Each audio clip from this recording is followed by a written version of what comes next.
महाविकास आघाडीच्या वतीने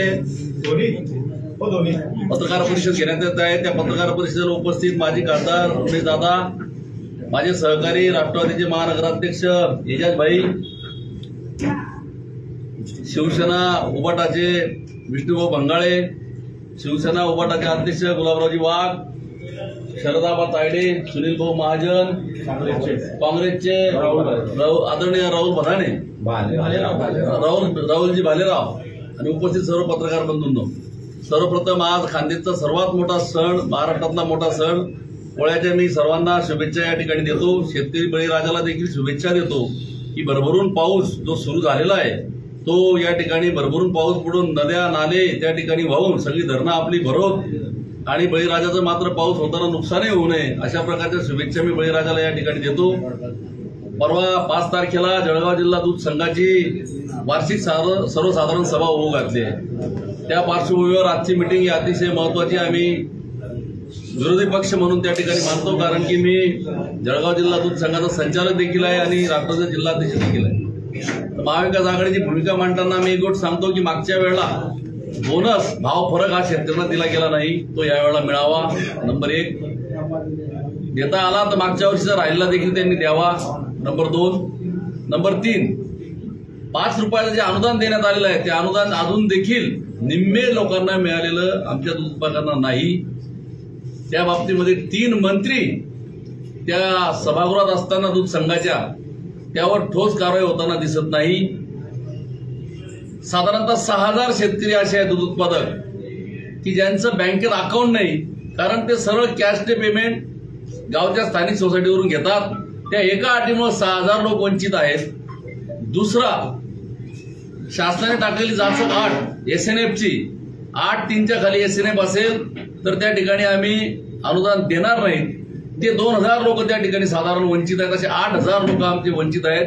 3 मंत्र्यांना मी आवाहन करतो की 5 तारखेला जी त्या ठिकाणी वार्षिक सर्वसाधारण सभा होते तत्पूर्वी त्यांनी शासनाकडून या अटी शिथिल कराव्या, राहिलेल्या 8000 लोकांना त्या ठिकाणी अनुदान मिळण्यासाठी व्यवस्था करावी, यासाठी खास पत्रकार परिषद आज रोजी घेण्यात येत आहे। दुसरा फेज जो आहे, ज्या ठिकाणी कापूस उत्पादकांना ई पीक विमा नाही म्हणून अनुदान मिळत नाहीये, केळी विम्याचा प्रश्न आहे, त्या विषयावर उमेश दादा त्या ठिकाणी निश्चितपणानं बोलतीलच। ही प्रास्ताविकाच्या रूपामध्ये मी या ठिकाणी प्रथम माहिती दिली।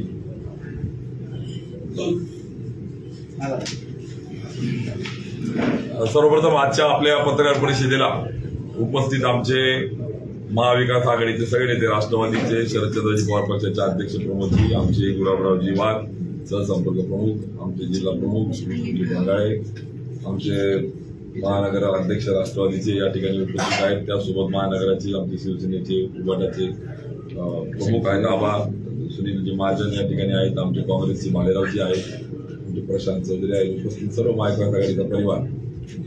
पत्रकार परिषदेचा मूळ हेतू जो आज आहे, पोळ्याच्या निमित्ताने बळीराजाचा सण आज आहे, शेतकऱ्याचा सण आहे आणि म्हणून जिल्ह्यातला शेतकरी विशेषतः दूध उत्पादक जी AGM होते वार्षिक सर्वसाधारण बैठक, त्याकडे डोळे लावून बसलेले आहे की दूध उत्पादकाला आता तरी न्याय मिळेल या भावनेने त्या ठिकाणी आहे। आणि म्हणून आम्ही पण म्हटलं की झाल्यावर आपण प्रेस घेतलं का लोकांना असं वाटतं आरोप करण्यासाठी घेतली, पण आम्ही या सत्सविवेक भावनेने आजची प्रेस घेतो आहे की त्यांना सत्सविवेक बुद्धी मिळव, शेतकऱ्याला बळीराजाला न्याय देण्याच्यासाठी अजून 1.5 दिवस हातात वेळ आहे, त्याच्यातून त्याला सद्बुद्धी येवो म्हणून त्या ठिकाणी आज ही पत्रकार परिषद आपल्या माध्यमातून बळीराजासाठीची आम्ही त्या ठिकाणी घेतोय। सगळ्यात महत्वाचा मुद्दा मगाशी ज्येष्ठ संचालक ज्यांनी दूध संघामध्ये अत्यंत अभ्यासूपणे काम करत दूध संघाला वाढीस नेण्यामध्ये प्रचंड मोठं योगदान राहिलंय। ज्या तालुक्यातून ते येतात चाळीसगाव, त्यामध्ये त्यांनी सगळ्यात जास्त संस्था जिल्ह्यातल्या त्या ठिकाणी देऊन दूध वाढीसाठी प्रामाणिक प्रयत्न केलेले आहेत, म्हणून त्या ठिकाणी त्यांच्या बोलण्याला मागे आपण जर म्हणतो ना करणी और कथनी, त्या पद्धतीने आहे आणि म्हणून त्यांनी आपल्या पुढे काही मुद्दे मांडले। महत्वाचा मुद्दा एक आहे, आपल्या पुढे तो मुद्दा आम्ही मांडला, पण त्यावेळेस लोकसभेची निवडणूक होती त्यामुळे त्याला राजकीय बघितलं गेलं, पण वास्तव राजकारणाच्या पलीकडे असं आहे की दूध उत्पादकाला त्या ठिकाणी दूध उत्पादन करत असताना चारा, डेप, त्याचं पशुखाद्य, पशु किंवा जे लाईव्ह स्टॉक जनावर त्याच्यासाठीचा डॉक्टर पासून तर खर्च जो आपण म्हणतो दूध उत्पादन घेण्यापर्यंत, या अनुषंगाने राज्यभर दुधाच्या संदर्भात आंदोलनं झाली. राज्यभरात आंदोलन झाल्यानंतर त्यासाठी राज्याची समिती केली गेली आणि त्या समितीवर आपल्या दूध संघाचे सन्माननीय चेअरमन यांना घेतलं गेलं. परंतु खेद याचा वाटतो, राजकारणाच्या पलीकडे आम्ही बोलतोय, सत्संग बुद्धीने बोलतोय की तीन स्तरीय समितीमध्ये दूध संघाचे चेअरमन असताना खरोखर सगळ्यांनी मान्य केलं. जयंतराव पाटलांसारख्या त्या ठिकाणी उद्धव साहेबांच्या या सगळ्यांनी सभागृहामध्ये आवाज उठवला आणि ही समिती फॉर्म झाली होती आणि ठरलं की 5 रुपये भाव फरक द्या, कारण की दुधाला खरंच परवडत नाहीये, किंवा 35 रुपये मिळालं पाहिजे. पण तुम्हाला सांगायला त्या ठिकाणी आपल्या माध्यमातून गेलं पाहिजे या दूध संघाचा नाकर्तेपणा की जवळजवळ 8 ते 10 कोटी रुपये भाव फरक मिळणं अपेक्षित होतं ₹5 प्रमाणे. म्हणजे जो आज मी बघितली क्वांटिटी जी आहे, साधारणतः दूध संकलन जे होतं 22-23ला 7.64 लिटर, 7,64,00,000 लिटर होतं. म्हणजे साधारणतः आपण जर बघितलं या सगळ्याच्यात जे 5 रुपयाप्रमाणे जो भाव फरक मिळायला पाहिजे होता तो मिळाला नाही. जवळजवळ 80% शेतकरी, बरोबर, 70-80% शेतकरी. आणि त्यानंतर परत आता आंदोलन झाली. आपण बघितलं खासदार लंके साहेबांनी केलं, दूध विकास मंत्री विखे तिथे गेले, जयंतराव पाटील साहेब त्या ठिकाणी आले आणि त्या ठिकाणी नवीन म्हणजे या चालू वर्षाचं पण घोषणा केली. पण तुम्हाला सांगतो, जवळजवळ आता कालावधी जर तुम्हाला सांगायचं म्हटलं तर मागचा 6 महिने झाले अजून दूध फरक दिला नाही. नवीन जी आता चालू ज्या 62 दिवस, आज 62वा दिवस आहे आज बरोबर, जी घोषणा केली दूध विकास मंत्र्यांनी, 62 दिवस झाले. दुसऱ्या टप्प्यातलं तर ₹1 अनुदान आलं नाहीये. अनुदान म्हणजे जर मागच्या वर्षीचं अनुदान मिळत नाही, चालू वर्षाचा 62 दिवस आला अजून अनुदान मिळत नाही, मग तुम्ही दूध उत्पादकांसाठी नक्की काय करताय हा प्रश्न जिल्ह्यातल्या दूध उत्पादक शेतकऱ्यांचा त्या ठिकाणी आहे. आणि अत्यंत गंभीर आणि जटिल बाब त्या ठिकाणी आहे, कारण की हक्काचं फरक त्यांना मिळत नाहीये. त्यामुळे ही बाब त्या ठिकाणी महत्वाची ठरते. नंबर 1. नंबर 2, जो सन्माननीय संचालक प्रमोद पाटील यांनी सांगितला की बोनस जो आता मिळायला पाहिजे, एजीएमला जी घोषणा होती, तर परिस्थिती अशी, सन्माननीय बापू आणि त्यावेळी जे संचालक मंडळ होतं, आम्ही जेव्हा बघितलं ₹2.10 पहिल्या वर्षी बोनस दिला होता, नंतर ₹1.05 पर्यंत बोनस दिला होता, नंतर 80 पैसे बोनस दिला होता. इव्हन दो कोरोना काळामध्ये सुद्धा बोनस दिला होता, 40 पैसे, 60 पैसे, 30 पैसे. म्हणजे जो अत्यंत आपण ज्याला म्हणू की क्रिटिकल पोझिशन होती कोरोना काळात, तेव्हा सुद्धा बोनस दिले. मात्र खेद याचा वाटतो की नवीन संचालक मंडळ गिरीश महाजनजी, गुलाबराव पाटीलजी, अनिल पाटीलजी, हे सगळे 3 मंत्र्यांच्या नेतृत्वात, ते ज्याला दुधाचं ज्ञान नाही, ज्याच्याकडे गाय म्हैस डेअरी नाही, असा चेअरमन बसवला, ज्याचा दुधाचा आणि जमिनीचा संबंध नाही. आणि त्याच्याने परिणाम स्वरूप काय हाल झाले तर 2 वर्षामध्ये यांनी त्या ठिकाणी ज्यावेळेस नेतृत्वामध्ये यांचं सरकार, म्हणजे दूध संघात प्रशासन सरकार बसलं, त्यावेळेपासून आजपर्यंत 1 पैसाही बोनस दिलेला नाही. म्हणजे एनडीडीबी कडून सरकार तिथं स्थापन झाल्यापासून गेल्या 6-7 वर्षातला दुर्दैवी काळ आठरलाय. भाजपच्या काळातच बोनस मिळालेला नाही. 25 वर्षाचा इतिहास आहे.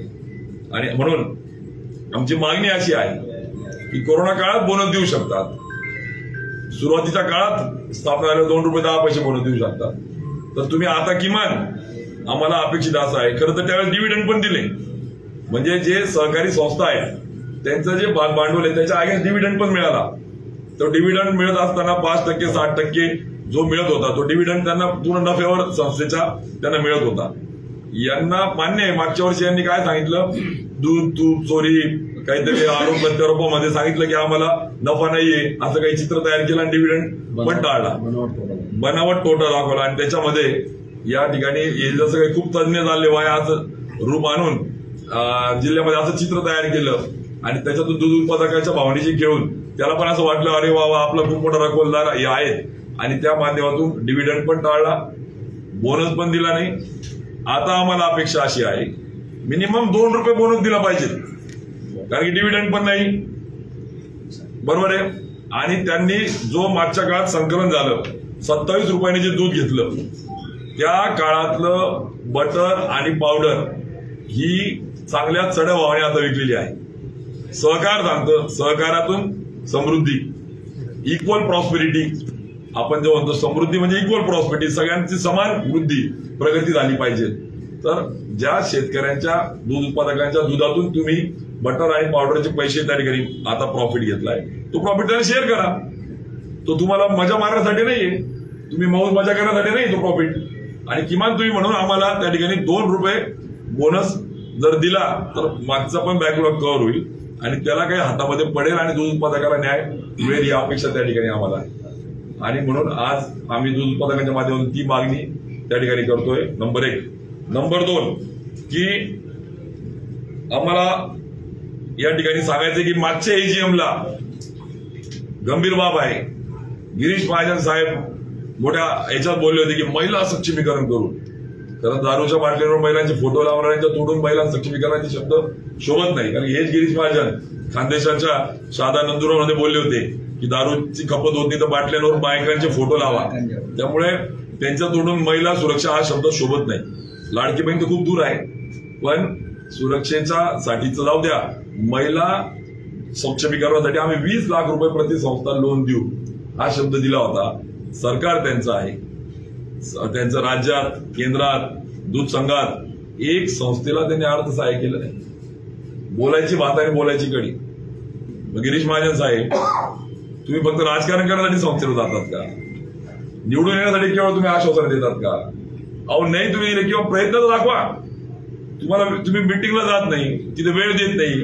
एखादी प्रामाणिक दूध उत्पादकाला जाऊ दिला असं त्यांनी प्रयत्न केले असते ना. जाऊ द्या, समजा गिरीश महाजनांना तर काही माती दुधाशी संबंध नाही. थोडं वाटत होतं आम्हाला शिंगाडे हातात घेणारे गुलाबराव पाटील कुठेतरी दूध उत्पादकाची जाण ठेवतील. पण गुलाबराव पाटलांनी देखील त्या संस्थेत ज्यावेळेस निवडून आले त्या दिवसाचा बाईट आता माझ्याजवळ आहे. तुम्हाला म्हटलं तर मी ऐकू पण शकतो जर तुम्ही परवानगी दिली तर. ऐकू का? ऐकू का? तर त्यांनी त्या ठिकाणी सांगितलं होतं की आम्ही एका वर्षात अपेक्षित बदल झाले नाहीत तर राजीनामा देऊ, पहिला संचालक मी असेल, असं त्यांनी बाईटवर दिले. सगळ्या मीडिया पुढे दिलेले, म्हणजे असं काही नाही. मी तुम्हाला आता ऐकवल पण त्या ठिकाणी. पण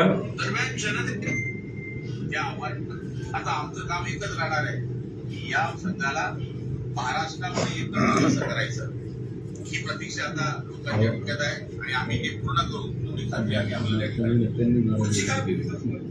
संघ वाचवणे, संघ पुढे नेणे. राज्याची मदत असेल तर आम्ही दोघं मंत्री आहोत, राज्याकडून या संघाकरता आणता येईल ते आणू. केंद्राची मदत लागली तर नामदार गिरीश भाऊ, एकनाथ शिंदे साहेब आहेत, देवेंद्रजी आहेत, त्यांच्या मदतीनं हा संघ वरती आणू. आणि मी तर पहिलं सांगितलंय, वर्षभराच्या आत या संघात जर फरक पडला नाही तर पहिला राजीनामा माझा असणार आहे. मी आपल्याला खात्रीपूर्वक सांगतो. ही निवडणूक आम्ही आमच्या संघाचा शॉप करता, तूप विकण्याकरता, 75 रुपये किलो तूप विकण्याकरता. बरोबर आहे. त्यांनी सांगितलं की आम्ही राजीनामा देऊ पहिला मी असेल. आणि मला असं वाटतं थोडासा शेतकरी त्यांच्यातला कुठेतरी जिवंत आहे असं जर वाटत असेल शेतकऱ्यांना, खरोखर जर त्या ठिकाणी त्यांना जाणीव करून द्यायचं, त्यांनी मागच्या 1.5 महिन्यापूर्वी थोडीच झलक दाखवली होती की मी राजीनामा देईन. याचा अर्थ दूध संस्थेमध्ये त्या ठिकाणी काळभोर सुरू आहे, त्या ठिकाणी अफरातफर सुरू आहे. त्यांनी स्पष्ट सांगितलं ऍप डेव्हलप होत नाही. त्यांनी स्पष्ट सांगितलं की ते बोलताना बोलले दुर्दैवाने जिओ टॅगिंग बोलले, पण चला टॅगिंगवर आणले घरी. आमचा गुलाब भाऊंचा थोडा वेळ कमी मिळतो अभ्यासाला. जिओ टॅगिंग विहीर, फळबाग किंवा घरकुलाचा करत असतो आपण, दुधाच्या संदर्भात इयर टॅगिंग करत असतो, कानाचा टॅगिंग करत असतो. आमचे गुलाब भाऊ जिओ टॅगिंग पर्यंत तरी पोहोचले आता या पंचवार्षिकला. त्यामुळे हरकत नाही, ते थोड्या पुढच्या पंचवार्षिकला जातील कानाच्या टॅगिंग पर्यंत. गुरांचं इयर टॅगिंग करून अनुदान द्यायचं असतं. पण या सगळ्या संदर्भात त्या ठिकाणी त्यांनी मान्य केलं की आम्ही अनुदान देऊ शकत नाही. महत्वाचा बाब ती आहे. मला त्यांच्या अभ्यास न करण्यावर जायचं नाहीये, मला लाभ मिळून द्यावा कशा पद्धतीने, आम्हाला काही घेणं देणं नाही. तुम्ही त्या ठिकाणी अभ्यास करा नका करू, खमक्यापणाने न्याय मिळून द्या, आम्हाला अभिमान राहील त्या ठिकाणी. पण दुर्दैवाने भाऊ, आदरणीय गुलाब भाऊ, शेतकऱ्यांचे कैवारी, शेतकऱ्यांच्यासाठी शिंगाडे हातात घेणारे. मग मी पुढचं वाक्य बोलू नये अशी माझी इच्छा आहे. त्यांचा आदर सन्मान राखावा. मी जर सोंगाड्या बोलतो त्यांना राग येतो. त्यामुळे जर खरोखर तुम्ही शेतकऱ्यांचे पुत्र असाल तर या एजीएमला राजीनामा द्याल तुम्ही. आणि जर राजीनामा दिला नाही तर सांगा, मान्य करा की मी देखील या भ्रष्टाचारामध्ये माझं समर्थन त्या ठिकाणी आहे. त्यामुळे आम्हाला अपेक्षा आहे की किमान गुलाबराव पाटील त्या ठिकाणी राजीनामा देतील. आणि जे सत्य आहे, कारण की त्यांनी 62 दिवस झाले, 1 रुपया दिला आणि दुसऱ्या टप्प्यातला, पहिल्या टप्प्यातला तो वाट सोडून द्या, बोनस दिला नाहीये. मग तुम्ही का म्हणून त्या ठिकाणी संस्थेवर एका बाजूला सांगतात की अशा पद्धतीने आम्ही करू, आणि म्हणून तो आमचा आक्षेप त्या ठिकाणी आहे. नंबर 3 की खरं तर कोऑपरेटिव्ह मध्ये सभासद संख्या जी होती, ज्या वेळेस सन्माननीय प्रमोद बापू संचालक होते, 14-15ला 509 संस्था होत्या, 15-16ला 511 संस्था झाल्या, 16-17ला 523 संस्था झाल्या, 17-18ला 555 संस्था झाल्या, 18-19ला 576 झाल्या, 19-20ला 640 झाल्या. बाब तुम्ही लक्षात घ्या, 20-21ला 672 झाल्या, 21-22ला 701 झाल्या. म्हणजे चढत्या क्रमाने संस्था वाढत गेल्या. 500 वरून 700 वर म्हणजे 200 संस्था वाढल्या सहकारी दूध देणाऱ्या. मात्र 22-23ला हे आले आणि 23-24ला हे आले, केवळ 8 आणि 10 संस्था वाढलेल्या आहेत. म्हणजे दूध संस्था सहकारी त्यांनी खरेदी पूर्णपणे थांबवून, या उलट खाली दुधाची क्वांटिटी पाहिली तर तेवढीच राहिलेली आहे. म्हणजे दूध येतं कोणाचं आहे? दूध येतं कुठून आहे? कोऑपरेटिव्ह संस्थांचे पर्सनल प्रॉब्लेम येते. माझ्याकडे यादी आहे 25 संस्थांची. या 25 संस्था सांगताय की आमचे सभासद करून आमचं दूध घ्या, म्हणून ते मागणी करतायत, त्यांना सभासद करत नाहीये. आणि दुसऱ्या बाजूला खासगी संस्थांतून दूध घेत आहेत. म्हणजे कोऑपरेटिव्ह हे यासाठी असतं की या सगळ्या याच्यातून इक्वल प्रॉस्पेरिटी, ज्या मी मगाशी उल्लेख केला, सगळ्यांना सोबत घेऊन सहकारातून समृद्धी व्हायच्या ऐवजी सहकारातून स्वहा व्हायला लागतंय.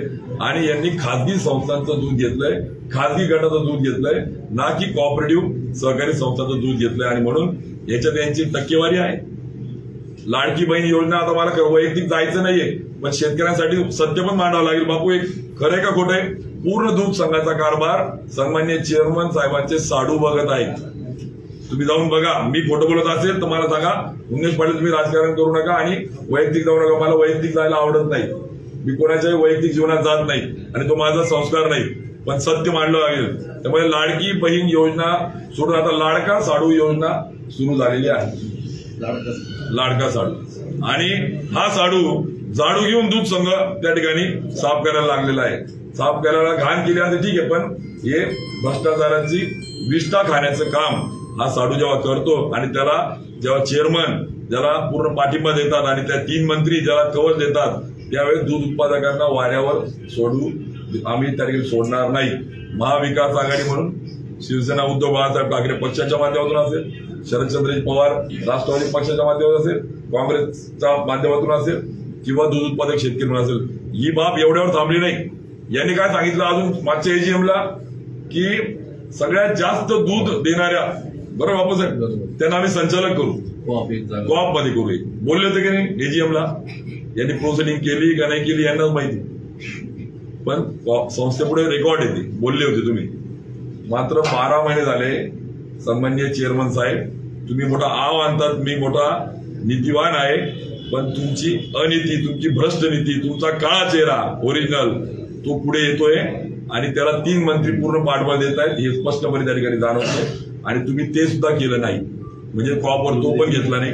याच्या पलीकडे जर आज आपण बघितलं तर यामध्ये क्लिअर कट पशुखाद्य विक्री पहिले गुणवत्ता होती, म्हणून बघा 14-15ला 28,108 मेट्रिक टन पशुखाद्य विक्री झाली. 14-15, 15-16ला 28,000, 16-17ला 27,000, 17-18ला 23,000, 18-19ला 26,000, 19-20ला 24,000 आणि बघा यांच्या ताब्यात आलं आणि 20,000 आणि आता यावर्षी तर 16,000 मेट्रिक टन, म्हणजे 8,000 मेट्रिक टन पशुखाद्य कमी झालं. मग या पशुखाद्यामध्ये मळी नक्की कुठून आणले जाते ना? या पशुखाद्यात मंगेश चव्हाणांच्या खासगी कारखान्यात मळी तर येत नाही ना, हा संशय या ठिकाणी येतोय. लाडका साडू तर तिथे मळीच्या माध्यमातून गुणवत्ता ढासळून आमच्या दुधामध्ये त्या ठिकाणी तेल युरिया टाकून भेसळ दूध तर देत नाही ना. तुम्हाला सांगतो ही गंभीर बाब आहे. दूध याला अमृत म्हटलं जातं, आईचं दूध या अमृत म्हटलं जातं, गाईचं दूध या अमृत म्हटलं जातं. आणि दुर्दैवाने या ठिकाणी काही भेसळचे प्रकार चालू आहे, जर यांनी थांबवले नाही ना, आता तुम्हाला सांगतो पुढच्या 8 दिवसात जर यांनी ही भेसळ थांबवली नाही तर यांची भेसळ सुद्धा मी जिल्ह्यापुढे आणेल, मला सांगून ठेवतो. युरियाचं दूध करतात, गोड तेल टाकून दूध करतात, फॅट लागावे म्हणून भेसळ करतात. अक्षरशः दूध संघाचा क्वालिटी कंट्रोलचा एक माणूस जिभेला सुद्धा ते दूध लावत नाही, इतकी भेसळ त्या ठिकाणी सुरू आहे. आणि म्हणून आणि दुसऱ्या बाजूला आम्ही दूध अमृत गोल्ड किती डिमांड होती काय त्या ठिकाणी. आज आपण जर बघितलं यांचा सेल्स डाऊन होतोय दिवसेंदिवस. या सगळ्या परिस्थितीमध्ये मागच्या वर्षी यांनी तोट्यात दाखवायचा प्रयत्न केला वेगवेगळ्या पद्धतीने. आणि म्हणून माझं या सगळ्यांना आव्हान आहे की आपण भाव फरक अनुदान द्या. आणि तुम्हाला सांगतो की यांनी काय केलेलं आहे, आता जवळजवळ आमचं म्हणणं जे आहे की तुम्ही जे बटर आणि जी पावडर होती तुमची याच्यामध्ये नोव्हेंबर ते एप्रिल 27 रुपयांनी जे दूध खरेदी केलं ते आता जास्त भावाने विकले गेले, तर भाव आलाय आता. आणि तो फरक तुम्ही द्या म्हणून मी ते बोनस मागतोय. आणि म्हणून आज एकंदरीत या सगळ्या जर बघितलं आपण तर यांचं अमृतधारा पुसद इथून दूध घेणे देणे चालतं. पुसद म्हणजे मागच्या संचालक मंडळाला कदाचित कोल्ड स्टोरेज विदर्भातलं कपची महाराष्ट्राला मिळालं तेव्हा याने मोठं आकांड तांडव केलं होतं. किंवा साताऱ्याला ठेवलं काय ते दही का तूप वाईला बरोबर आहे, वाईला तेव्हा मोठं आकांड तांडव केलं होतं. मग आता वाईपेक्षा पुसद जास्त लांब आहे ना भाऊ. पुसदचं दूध आणता तुम्ही, पुसदला दूध देतात कोण? ही अमृतधारा कोणाच्या गळ्यात ही धारा जाते नक्की, बरोबर आहे का चेअरमन साहेब? या खाजगी दूध घेऊन तुम्ही कोऑपरेटिव्हचं दूध का घेत नाही, का सभासद करत नाही? आणि सांगितलं जातं आम्हाला भेटायला पाठवा, सहकारी संस्थांना आम्हाला भेटीला पाठवा. म्हणजे कोणतं राजकारण चालू आहे? आणि म्हणून तुम्हाला सांगतो नाथ डेअरी बरोबर आहे का, तापी डिलाईट, मला त्या खाजगी संस्थांचं नाव घेऊन त्यांच्या बाबतीत बोलण्याचा अधिकार नाहीये. पण कोऑपरेटिव्ह मुवमेंट मध्ये जर तुम्ही त्या ठिकाणी खाजगी संस्थांचं दूध घेऊन तुम्ही इथे बिझनेस करून तुम्ही जर इकॉनॉमिक्स आणि तिथून टक्केवारीचं आज जर बघितलं 3 रुपये 70 पैसे लिटर प्रमाणे त्यांना पैसे दिले जात आहेत या खाजगी बीएमसीला. आणि कोऑपरेटिव्हला किती दिले जातात? 47 पैसे. आणि 47 पैसे का? तर बीएमसी आम्ही दिलं, यांच्या बापाचं नाही, ते एनडीडीबीने दिलेलं यांना. एनडीडीबीने यांना फ्री ऑफ कॉस्ट दिलेले एनडीडीबीने त्यावेळेस कमी पैशात माफक मोफत अनुदानात दिलेले आहे. आणि ते बल्क मिल्क चिलर बीएमसी जिथे दूध आल्यावर थंड करून त्याचं आपण ज्याला म्हणतो साठवण आणि त्याची टिकवण्याची जी पेरिशिबिलिटी जी म्हणतो ती लाईफ वाढवलं जातं.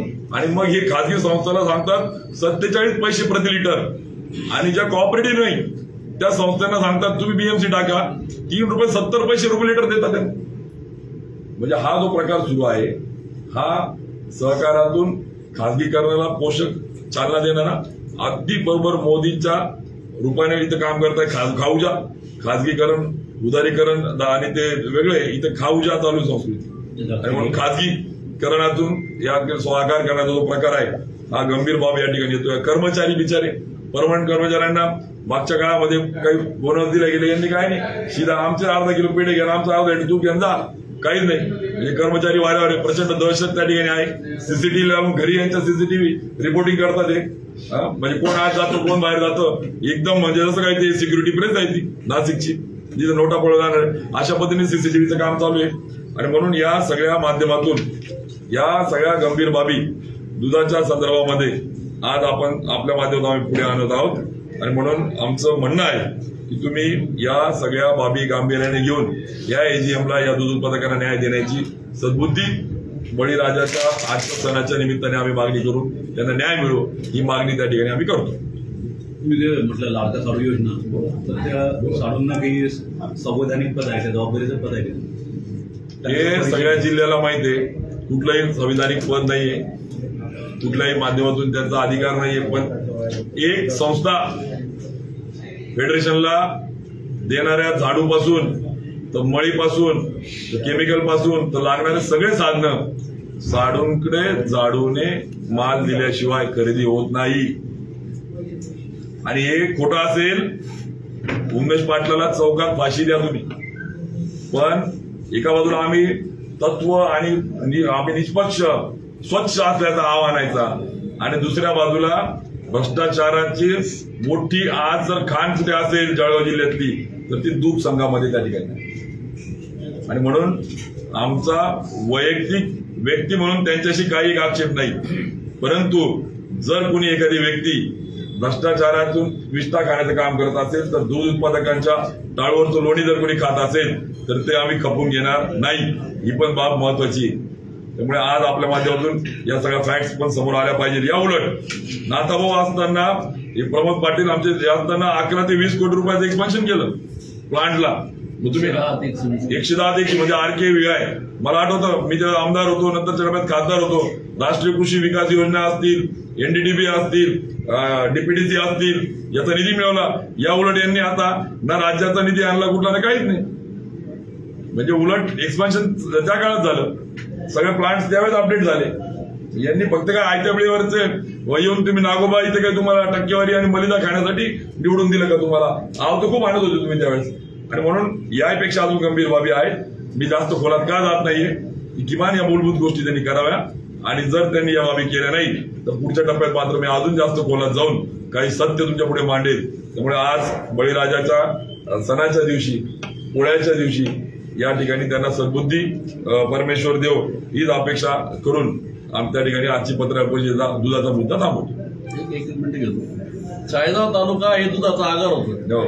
मागच्या काही काळामध्ये त्याला अवकाळा आली, पण मागच्या 8-10 वर्षामध्ये सहकाराच्या माध्यमातून संस्था वाढवून आम्ही त्या ठिकाणी ऊर्जित अवस्था आणण्याचा प्रयत्न केला.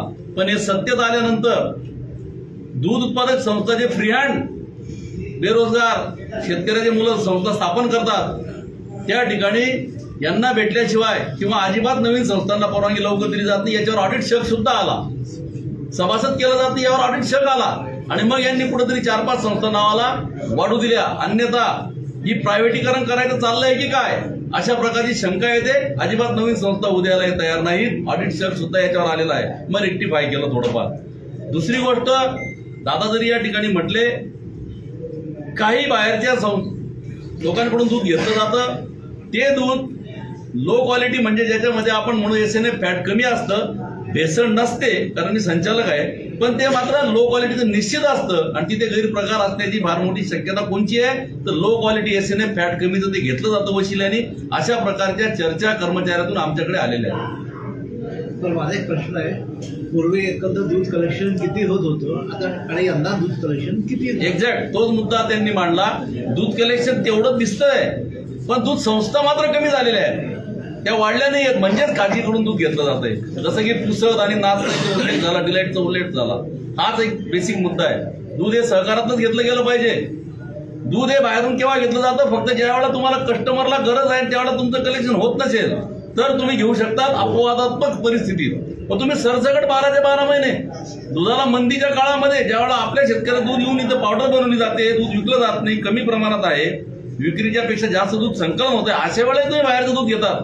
तेही लो क्वालिटीचं, भेसळ नाही, भेसळ अजिबात नाही, माफ करा, पण लो क्वालिटीचं घेतलं जातं, SNF फॅट कमी. मग याच्यात कुठंतरी भ्रष्टाचाराचा वास येतो अशी शंका त्या ठिकाणी दूध उत्पादकांमध्ये आहे, दूध उत्पादक संस्था प्रतिनिधींमध्ये आहे, कर्मचाऱ्यांमध्ये आहे. एक विरोधी म्हणून ते माझ्याकडे येऊन सांगतात. योग्य वेळी त्याचा सुद्धा आम्ही खुलासा करू, यांनी कारभार सुधारावा. विक्री वाढली आहे का?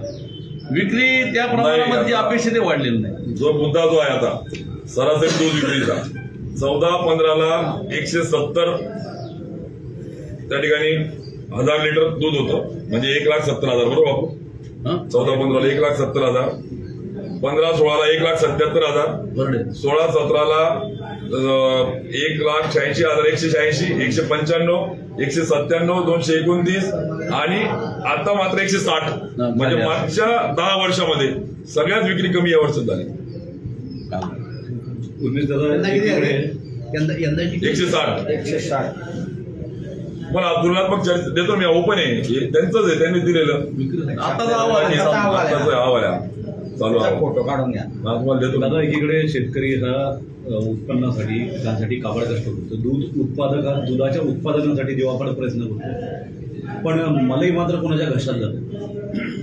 हाच जिल्हावासियांना प्रश्न आहे आता की ही मलई, हे दूध, हे अमृत, हे तूप, हे लोणी कोण खातंय, कोणाच्या घशात जातंय, कोण साडू आहे, कोण निविदा देतंय, कशा मॅनेज होत आहेत. दमदाट्या दिल्या जातात व्यापाऱ्यांना, ठेकेदारांना, एजन्सीला. त्यांच्या आमच्याकडे रेकॉर्ड आहेत. त्यांनी कशा पद्धतीने कोणत्या एजन्सीला कसं थांबवलंय, कशा पद्धतीने खरेदी केल्या आहेत, कशा पद्धतीने मॅनेज केल्या जात आहेत निविदा. आणि मग एका बाजूला आम्ही खूप स्वच्छ असल्याचं आव्हान आहे, तर दुसऱ्या बाजूला प्रचंड मोठं शेण खायचं. तर मग सांगून तरी ते आम्ही लुटायला बसलो या संस्थेत. आणि तुम्हाला लुटू द्यायला काही तुमच्या जहागिरी नाही, ती तुमच्या बापदादाची, ती कॉपरेटिव्ह ऍसेट आहे. आणि एकतर वर्गीस कुरियनचा फोटो लावतात आणि लाजा वाटल्या पाहिजे. अरे वर्गीस कुरियन आहे ना, यांचा धवल क्रांती प्रणेते ते कोणी पहिले समजून घ्या. यांचा वर्गीस कुरियनचा सिनेमा यांच्याकडे काय नाही माहीत नाही. त्याच्या डेअरी यांना वर्गीस कुरियन काय माहीत राहणार. आणि म्हणून या वर्गीस कुरियन जे धवल क्रांतीचे प्रणेते म्हटले जातात, त्या माध्यमातून एनडीटीव्हीकडे समजा गेल्यामुळे पुनर्जीवित झाला. आणि आता कोऑपरेटिव्हकडे गेला, शेतकऱ्यांच्या हातात गेल्यावर शेतकऱ्यांच्या नावाने जर हे बोके, बरोबर आहे का, जर तिथे जर काही ओके करत असतील तर ते आम्ही खपून घेणार नाही. सर्वात गंभीर बाब जी या ठिकाणी मी सांगायला राहिली, दूध उत्पादक संस्थांना, नवीन संस्थांना त्या ठिकाणी प्राधान्य तर दिलं जातच नाही. त्या ओपन होत असतील तर त्या ठिकाणी त्या रोखल्या जातात. त्या पलीकडे जाऊन ज्या दूध संस्था गेल्या 25 वर्षापासून त्या ठिकाणी दूध उत्पादक दूध पुरवठा करतायत, त्यांना आता एक नव्याने कंडिशन मागच्या एजीएम मध्ये टाकली यांनी, की 300 दिवस 300 लिटर दूध पुरवलंच पाहिजे. यापूर्वीचा आपला पोट नियम असा होता 240 दिवस 200 लिटर. याचं कारण जे सर्वसामान्य शेतकरी, जे लहान लहान गावं आहेत, तिथे 10-20 शेतकरी एकत्र येऊन ज्या वेळेला सहकारातून दूध देतात, त्यावेळेला 300चा पूर्ण होत नाही. पूर्ण होतो ज्या मोठ्या संस्था आहेत, त्या मोठ्या संस्था संघाला दूध देतात, काही वेळा बाहेरही देतात, पण त्या कोटा मात्र पूर्ण करतात. काही लहान संस्था अशा ज्या कोटा पूर्ण करू शकत नाही, त्यांचा हक्क काढायचा. याचा अर्थ संघाचे जे मूळ मालक आहेत, ज्या संस्था दूध उत्पादकांच्या, त्या मूळ मालक आहेत त्या संघाच्या, पर्यायाने दूध उत्पादक, त्यांना याच्यातून त्यांनी दूर करण्याचा फार मोठा डाव आखलेला आहे. म्हणजे लिमिटेडच संस्था या ठिकाणी याच्या सभासद राहतील आणि हे मालक होतील, अशी शंका त्या ठिकाणी येते. मागच्या एजीएमला त्यांनी ते मंजूर केलेलं आहे. या एजीएमला आम्ही त्या ठिकाणी त्याला झाडून विरोध करणार आहोत. 300 लिटर प्रतिदिन 300 दिवस ही अट अत्यंत लहान दूध उत्पादक संस्थांना याच्यातून, या संघातून बाहेर पडण्यासाठीच आहे, अशा प्रकारचा माझा स्पष्ट आरोप आहे. ही सगळ्यात गंभीर बाब आहे. म्हणजे मतदानापासून ते दूर जातील. म्हणजे